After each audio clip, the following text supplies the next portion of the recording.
A life of endless struggle, persecution laced with detention and even deprivation best described a person.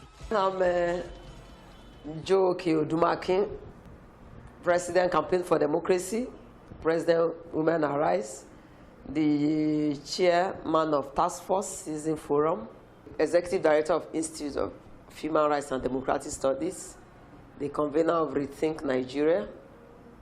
Born on the 4th of July 1966 in the northern Nigerian city of Zaria, Kaduna State, she started her early education at St. Barnabas Primary School, also in Ilorin, where she obtained the first leaving school certificate. She thereafter enrolled at the famous Queen Elizabeth School for secondary education and bagged the West Africa School Certificate in flying colors. She later gained admission to the University of Ilorin and left in 1987 with the Bachelor of Arts in English Education. Her passion for knowledge saw her return to the school for a master's degree in education with interest in guidance and counseling. She capped it with a doctorate degree in history and policy of education in 1996. Her pathway to activism was cut early in life. Dr. Odumake had quietly watched her parents settle communal disputes and give succor to women battered by their husbands as well as those in need. The thought of giving the seminary a shot and completely dedicating her life to the service of God became an attraction for her, but her father stood this ground and blatantly refused her. Because my parents were staunch Catholics, honestly, I wanted to be a nun. That was what I had hoped for all my life. Then I was just 14, still very young. My father was in the UK, so my mom had to tell my dad. At the end, my dad called me and he threatened to disown me. I was just too young. How can I be disowned by my dad? Not only that, he went further to say he will publish my obituary by the time he comes back. Activism for Dr. Odumake began in 1985 when she joined the Kwara State branch of Women in Nigeria and served as secretary between 1988 and 1991. She was coordinator of the organization between 1991 and 1996. Within the same period, she also served as chairperson of the Kwara State wing of the Committee for the Defense of Human Rights from 1990 to 1996. Her emergence on the scene coincided with a period of Ibrahim Babangida dictatorship, which was then clamping down on opposition voices. She immediately became a target of the administration and was arrested and detained for not less than 17 times at different locations across the country. Because one looks at individuals like Joe Odumake, who've gone through so much and who have remained faithful to the cause. I've had the dubious pleasure of sharing tear gas with her, and I look forward with even greater pleasure to sharing achievements with her. My best moments, the ones I refer to as my birthday, is when I'm going for a rally. In those days, going for a rally means you have to be armed with kerosene and handkerchief that I used to wipe your face. I would take bottled water, pour the contents. So when we are tear gas, I used to wipe my face. Those are the times I'm in frenzy. Those are my happiest. I might not eat. Sunday when I started the struggle in 1985, I said it that I was ready to die, and then my will was prepared. I only have books and mattress. And I said, if I die, take my mattress to the motherless home.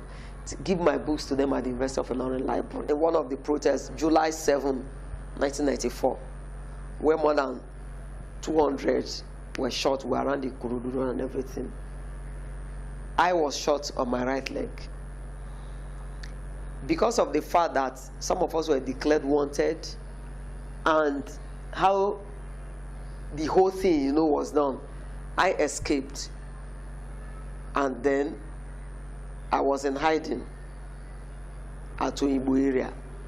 Somebody was called in and he removed the bullet locally, gave me some leaves, to treat it. So I was there. The third day, the security agents came, arrested me, and took me to Kirikiri.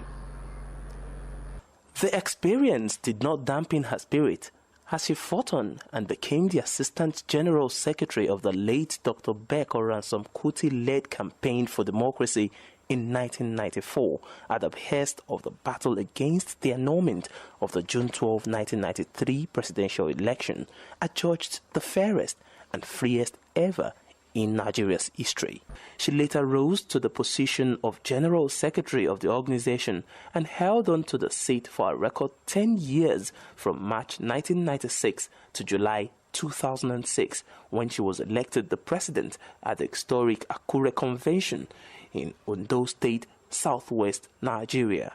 And in between the period, she held forth as the executive director of the Institute of Human Rights and Democratic Studies, president of Women Arise for Change Initiative, chairman task force of the Citizen Forum, and spokesperson, Coalition of Civil Society Organizations, and founding member, Save Nigeria Group.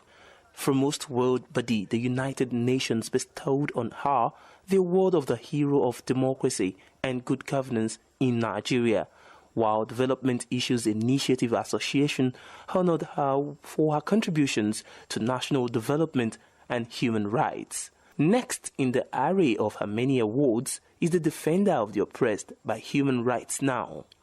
This was closely followed by the Defender of Women's Rights in commemoration of the anniversary of the 1929 Aba Women Riot, and cut across the African continent and away from it. She was invited in 2008 by the United States Department of State as a leader from Nigeria to join other leaders participating in the International Visitors Leadership Program, where she was authorized and commissioned as an ambassador of goodwill to the people of nations beyond the borders of the United States.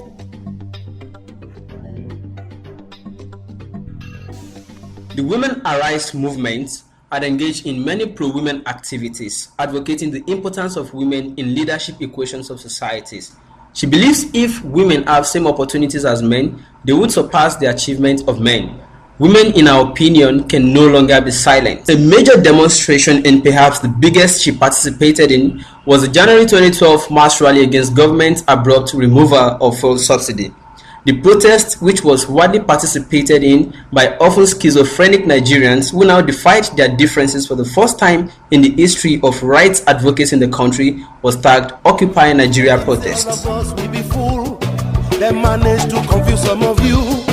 You self like to do like mumu when you know say our country no good. In March 2013, Dr. Joe Oke-Odumakin was among recipients of the International Women of Courage Award. During the past 20 years in Nigeria, Dr. Josephine Odumakin has handled more than 2,000 cases of government security agencies violating women's rights. These cases include everything from negligence to assault and killings. As the president of the Campaign for Democracy, she has personally led almost every protest, march, lecture, and workshop to encourage the rule of law and democracy in Nigeria. She has been arrested or detained 17 times, but she has never stopped crusading for the rights of the Nigerian people. For exceptional courage, strength, and leadership, in tirelessly advocating for human rights, social justice, and women's equality and advancement in Nigeria, Dr. Josephine Odumakin is a woman of courage.